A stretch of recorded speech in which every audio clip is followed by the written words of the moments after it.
Então fala galera, beleza? Hoje tem Flamengo e Grêmio pelo Brasileirão e vamos ver aqui um pouco, né, do F90 falando sobre essa partida, sobre esse jogo. Tem o Zé Elias, Rodrigo Bueno e muito mais aí, trazendo informações e também palpitando, né, trazendo prováveis escalações, e o Zé Elias, como sempre, dando aula aí sobre o momento do Flamengo, né, sobre o favoritismo do Flamengo para essa partida. Então, créditos para a ESPN Brasil. Pedimos a você que deixe seu like, se inscreve no canal, ative o sino e vamos agora acompanhar aí o F90 trazendo Flamengo e Grêmio. Moças. Hoje Flamengo e Grêmio vão jogar e o Zé adora esse tema do Mais Carioca, né? É o nosso concurso aqui. Prováveis na tela agora Flamengo e Grêmio, que é o jogo que você vai acompanhar nessa retomada do Campeonato Brasileiro. O Rossi, o Wesley, Fabrício Bruno e o... O que você tá olhando, Nath? Não, o Léo Ortiz vai jogar de... O Léo Pereira de lateral e o Ortiz de volante. De volante, é isso mesmo. Davi Luiz, Léo Pereira, Léo Ortiz, Igor Jesus, o Lohan, o Everton, o Pedro e o Gerson. Eu prefiro com a escalação do Rafa. Tá, vamos pro Grêmio. Quer ver? Que aí vamos pro seguinte, ó. Grêmio, Rafael Cabral, João Pedro, Rodrigo Elio, o Jeromel, Kahneman e o Reinaldo. PP, o Dodi e o Cristaldo. Pavon, JP Galvão, que tá, né, um destaque. E aí a dúvida, o Nathan Fernandes ou o Galdino, Diego Costa machucado. Por favor, Nilson, fecha na Nath. Não, me surpreendi Não, com a faz escalação. de novo o seu semblante. Não, Por que você eu não fez aquela consigo cara? Não, repetir. assustado assim. Eu fiz assim porque eu não entendi a escalação. Por que você não entendeu o Tite? Já quer cornetar o Tite? Não cornetar não. Imagina, eu não costumo fazer isso. Não. Vai. Mas me espanta que te espantou? essa escalação. Que tem mais zagueiro do que qualquer coisa, né? Mas é que o Flamengo tem muitos faltos. É, muitas ausências. O Pulgar não está, o De La Cruz não está, o Rascaeta não está. Então são 3 dos 4 de meio campo que não jogam. Aí na falta de 3 meio campo você O tem Alan 3 também não zagueiros. está. O Alan também está vetado. Machucado, né? Tá machucado. Então você não tem. Então. Na verdade, você não Eu tem. me espantei, na verdade, ou ele com a coloca escalação. o Léo Ortiz de volante, porque no entendimento dele é quem tem mais capacidade de poder exercer essa função, Sim. dentre os zagueiros disponíveis. Ou ele bota o menino da base lá, o Everton, que é um jogador de meio campo, que foi titular no time que jogou o Campeonato Carioca e tal, poderia fazer o papel ali, mas talvez, pela complexidade do jogo, o Tite não quis botar o time muito jovem, né? Opta para botar um time com um pouco mais de equilíbrio etário, porque a presença do Léo Ortiz tem esse fundo. É o que ele tem para escalar. Só que tem um detalhe. Olha pro lado. Só que tem um detalhe. Ele tá louco pra te cornetar. Não, tô acompanhando. Ele tá louco pra te cornetar por causa do Tite. Não é o que ele tem pra escalar, que você já deu outra opção então. aí. Sim, mas olha só, a gente tem que considerar as circunstâncias. O Flamengo vem de um momento fantástico, é o melhor momento em termos de associação entre rendimento e desempenho com o Tite, até pelo nível técnico dos adversários. Ali liderança. E aí perde vários jogadores de uma só vez. Além dos 4 que estão na seleção uruguaia, tem o Ayrton Lucas machucado e tal. Você tem uma situação aí de uma necessidade, que vai além da vontade dele, de mexer no time. E aí as decisões são tomadas mediante a amostragem do dia a dia, dos treinos, né? A gente não está vendo o treino para poder dizer se o Tite acerta ou erra no que ele toma como decisão na teoria. E se você analisar as opções, qualquer uma que fosse adotada, a não ser essa que vai entrar em campo hoje, também seria passivo de críticas, porque não tem uma melhor solução. Você acha Você arriscado? colocar todos os zagueiros que você tem à disposição pra jogar, você perder 1, 2, tomar cartão... Você não gostou fica mesmo sem da outro. escalação, né? Não, eu contesto em relação a isso, assim, acho que... Porque só o Cleiton Rafa, volta. ele já falou. Eu questiono, eu não contesto, né? Eu questiono porque tem opção. Pode não ser a principal, não serem as principais opções, mas tem opção. O menino tá ali pra jogar, porque ele jogou, ele foi útil no início do Campeonato Carioca e agora ele não pode ser. Né? Eu digo em questão de opção. O Flamengo tem um pouco mais de elenco do que o restante tem. Pois é. Mas é mais um questionamento mesmo. Mas o Tite sempre foi assim. Dificilmente ele dá chance a um garoto. Ele só dá chance ao garoto quando não tem outro. Né? Porque o Tite é cobrado por resultado. É compreensível esse tipo de situação, né? Porque ele precisa do resultado. E ele sempre foi assim. Pra mim não é surpresa nenhuma ele optar por fazer isso, né? Para ter um time mais consistente, um time mais maduro, um time mais forte, equilibrado. Se ele tira o Ortiz e bota o Everton no meio campo, ficaria Everton, Lohan e Igor Jesus. São 3 meninos. 3 jogadores jovens no meio. Eu também nem acho. Eu acho que pode até ser. Você pode ter uma alteração dentro do jogo, porque o Davi Luiz já fez essa função também. Sim. Davi Luiz volante, segura o Léo, aí vai você, vai segura um mas pouquinho. aí não tem lateral esquerdo. e não tem ninguém da base ali, frequentando o elenco profissional, treinando. Para fazer Não tem. E aí, bota o cara que é canhoto, que é o Léo Pereira está sendo escalado ali, não é porque ele... Não, porque é o que tem. Não, é o que tem que joga pelo lado. É o que tem. É o que tem. Agora, uma coisa eu acho que o torcedor precisa ajudar nessa discussão sobre o Flamengo, que é não comprar a narrativa da irritação pelas ausências. Está no contexto do futebol. Quando você contrata um jogador... Rafa, eu concordo com você nisso. Eu acho que assim, todos nós já sabíamos que isso ia acontecer com o Flamengo. Até o próprio torcedor flamenguista, o mais fanático, já sabia e acho que já entendeu isso. O problema é quando não vem o resultado, ou quando joga mais ou menos, aí o treinador fala assim, olha, tem isso, tem problemas, tem aquilo, tal. Como ele fez antes. Esse eu acho que é o grande problema. É isso aí. Né? Porque ele já preparou a cama, para assim, meu Deus, está vendo lá atrás? Porque ele já sabia. Começo de ano eles fazem a projeção. Você falou em março aqui. Eles fazem a projeção do ano inteiro. Estudam tabela, jogos, definição de títulos, definição de planejamento, né? Para qual campeonato você vai colocar um pouquinho a mais, um pouquinho a menos. Aí dependendo do que acontece no dia a dia, talvez você até mude. Como foi, por exemplo, a situação do Gabigol. Né? Porque teve um outro jogador que não jogou, que ficou um tempo parado também e não jogou. Até me fugiu o nome aqui. Acho que foi o Everton, Cebolinha, alguma coisa assim. O Gabigol ficou também sem jogar, mas só que levaram para Manaus, né? Para dar aquela... o Gabigol não estava pronto, eu errei, eu levei... Balela, isso aí... Eu não durmo nesse barulho. Então eles já sabiam exatamente o que estava acontecendo. E quando o Tite vem lá atrás e fala, olha, eu perdi o Paulista, mas eu ganhei o Mundial. Ou seja, ele já estava falando justamente nesse momento agora.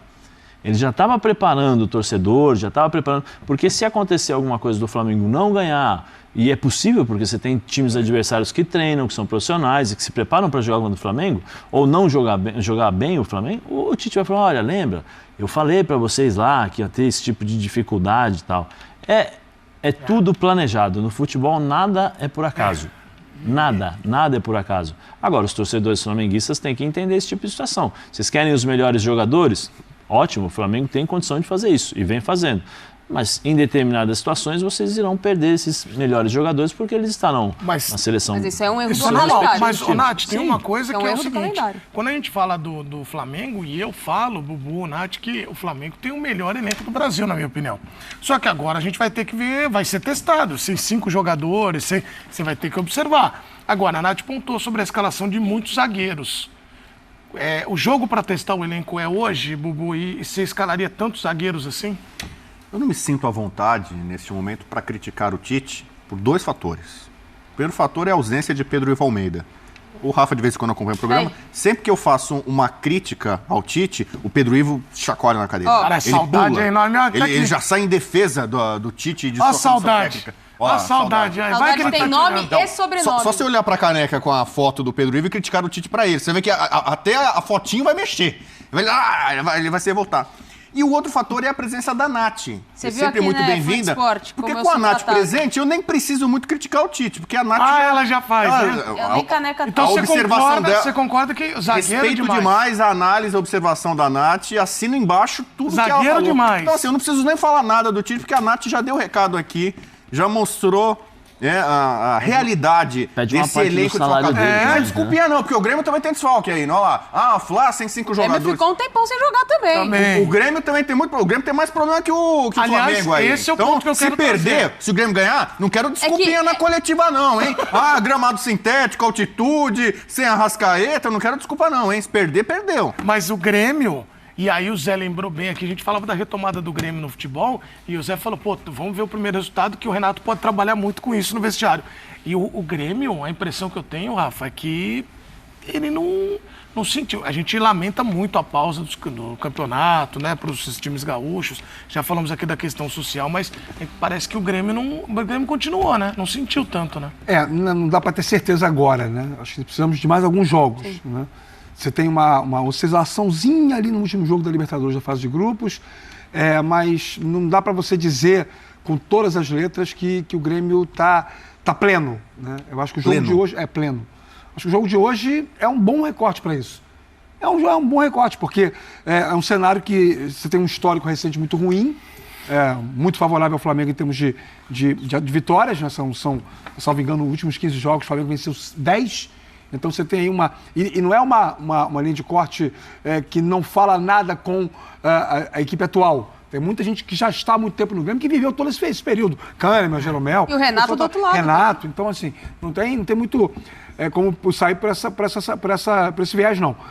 Mas assim, acho que dá para imaginar um Grêmio muito competitivo, muito forte no jogo de hoje. E, acima de tudo, o Renato vai usar muito bem essa percepção de enfraquecimento do adversário. Ele vai tentar fazer com que isso faça o seu time se sentir mais empoderado no jogo, né? Apesar do jogo ser no Maracanã e do Flamengo estar com essas ausências todas, eu acho que a natureza de jogo do Flamengo não vai mudar. E aí, se a natureza de jogo do Flamengo não mudar, ela fica ótima para o Grêmio. Porque se o Flamengo quiser ter o controle técnico e o Grêmio tiver a oportunidade de ser o time para reagir, pode ter mais conforto para fazer o jogo essa noite. Perde muito sem o De La Cruz. Então. Perde muito sem o De La Cruz. Porque na oscilação do time, ele era o que menos oscilava. O cara que carrega o piano ali no meio de campo. Você tem ali jogadores agora com característica que tem o De La Cruz, na qualidade no passe, o próprio Arrascaeta que estava abaixo do que se esperava tecnicamente, acabou de falar dele, ele fez esse lance. Mas perde muito o Flamengo. Eu gostei da pergunta que estava ali antes no GC, se era o Flamengo fica comum com os desfalques que tem. Fica comum, na tua opinião. Fica mais próximo ali do... O Flamengo completo se espera muito, se cria muita expectativa. Agora, com os desfalques... Por isso que eu falei, eu acho o elenco do Flamengo o melhor do Brasil e vai ser testado nas partidas como essa. E do lado do Grêmio, Zé, não tem o Diego Costa, que era aquele cara que estava virando referência, né? Virando referência e assumindo também um papel importante de liderança dentro do campo, né? Protagonista, tudo. No último jogo, inclusive, para mim foi um dos melhores em campo, se não o melhor, né? Junto com o goleiro. Mas eu acho que o Grêmio tem um trunfo que nesse momento acho que é importante. Qual? Que é o cara que sabe mexer, entende a história, entende característica, entende o tamanho da grandeza da camisa e consegue chamar a atenção e tirar os problemas dos jogadores. É o Renato. O Renato, ele consegue fazer isso. O Renato consegue tirar a responsabilidade dos jogadores, assumir responsabilidade, tirar muitas vezes a discussão sobre os problemas do campo. Ele consegue desviar toda essa atenção. Com a ausência do Diego Costa, perde-se a referência. Deve ser o JP que vai jogar, né? É o JP que vai jogar, que é um jogador diferente. Muito bom jogador. É bom jogador, forte fisicamente e tal, mas não tem a mesma... Eu acho que são outras características, mas ele não tem a mesma ligação, por exemplo, que o Diego Costa tem com a arquibancada. Aquela coisa de entrega, de corpo, dos adversários. Eu acho que isso influencia muito em relação como diz o Bubu, né? A performance dentro de campo, entendeu? Mas o Grêmio continua forte. Eu acho que esse Grêmio vai ser complicado de jogar. É um time muito chato. E eu quero aproveitar e agradecer sua enorme audiência. Continue mandando vídeos e assistindo a gente, que é sempre muito legal. Agora, vocês sabem, os vídeos, o número tá aqui. Zé, fala o número, Zé. 5511-9695-9108. Mande seu vídeo, desabafo. 5511-9695-9108. Agora, a Natália Ferrão vai responder qual foi a magia que o Renato fez pro Soteldo jogar tão bem. Porque eu me lembro, e o Prato fica mandando, não vai falar do Soteldo? Fala do Soteldo, e aí, o Soteldo? Como é que o Prato fala? E aí, não vai falar do Soteldo? A mágica não é do Renato, é do próprio Soteldo. O Soteldo, quando quer jogar, ele joga e pronto. Na Baixada sempre foi assim? É fato. Quando ele quer jogar, ele faz o jogo dele ali. Tá. Ele não vai jogar agora, tá na seleção, né? Esqueça, né?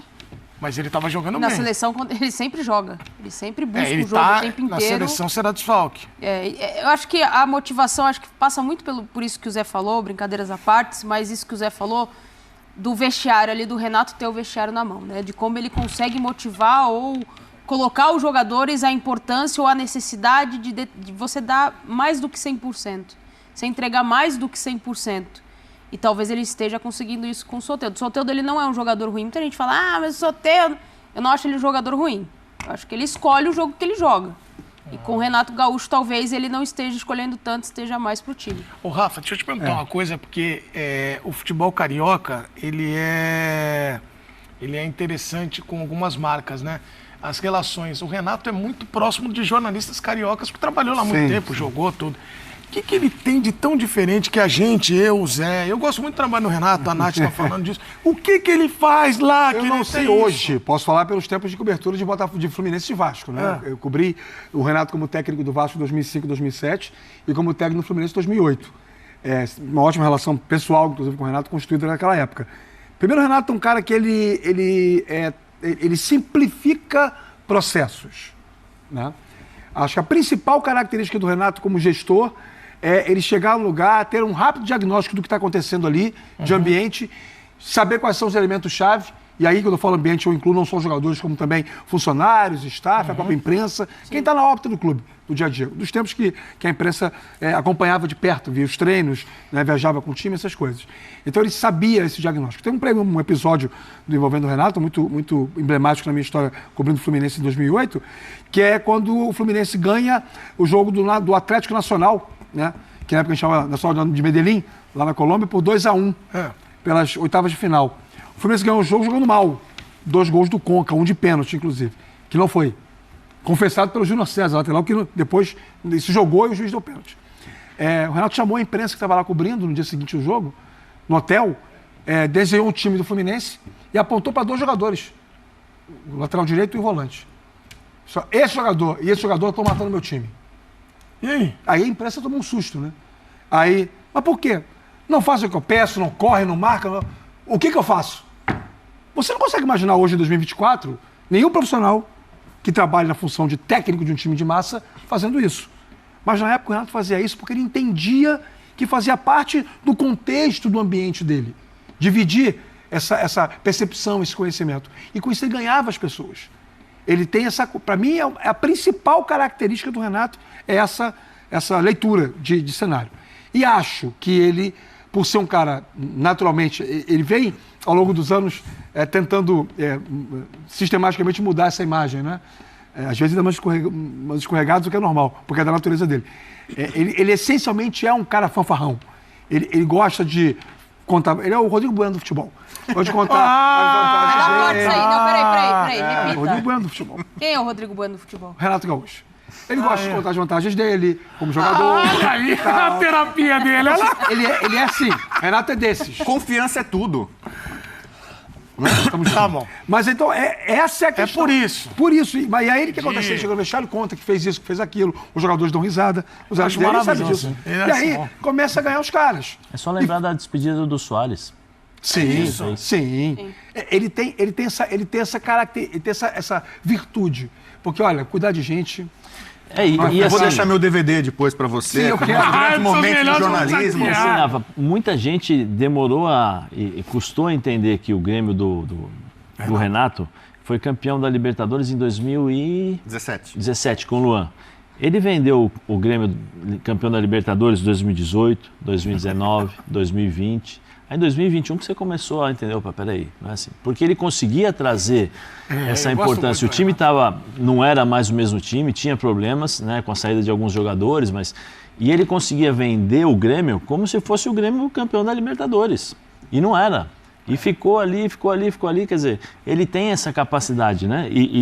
Pro vestiário, pro jogador de futebol... É a malandragem da bola. Agora, é interessante. eu vou Arremata aí contar, pra gente mudar de assunto. eu vou cutucar um companheiro nosso aqui, que é o Oswaldo Pascoal. Na Copa de 2014, o Filipão chamou alguns jornalistas, sim, foi. Entre eles o Oswaldo Pascoal, mas eu tinha jogado mal nas oitavas, né? Causou uma ciumeira. Ele causou uma ciumeira, né? Nossa Senhora. E aí o Filipão, o time, o que tá acontecendo? Ele pediu uma consulta para alguns jornalistas. O Pascoal foi lá. E aí Joga sem medo. Aí o Contra Pascoal, a Alemanha. não sei exatamente o que o Pascoal falou, mas aí o Filipão tomou 7-1, entendeu? E aí muita gente fala... O senhor tá querendo botar o 7-1 na conta do que eu Pascoal. adoro, mas Eu não vou eu deixar. não sei o que ele falou Ele pro já Filipão, viveu um que sonho aqui. acabou Não foi pelo 7-1. não foi foi o só o Pascoal, Pascoal, não. Foi só o Pascoal, PVC... PVC, Heraldo Leite, eu sabia os 6 de Costa. Juca, né? Juca também. Acho que o Juca não estava na grande. Não. Não tenho certeza. Era a pessoa que estava na cobertura. Estava na grande e acompanhei naquele momento. Bom, o Zé coisa, hein?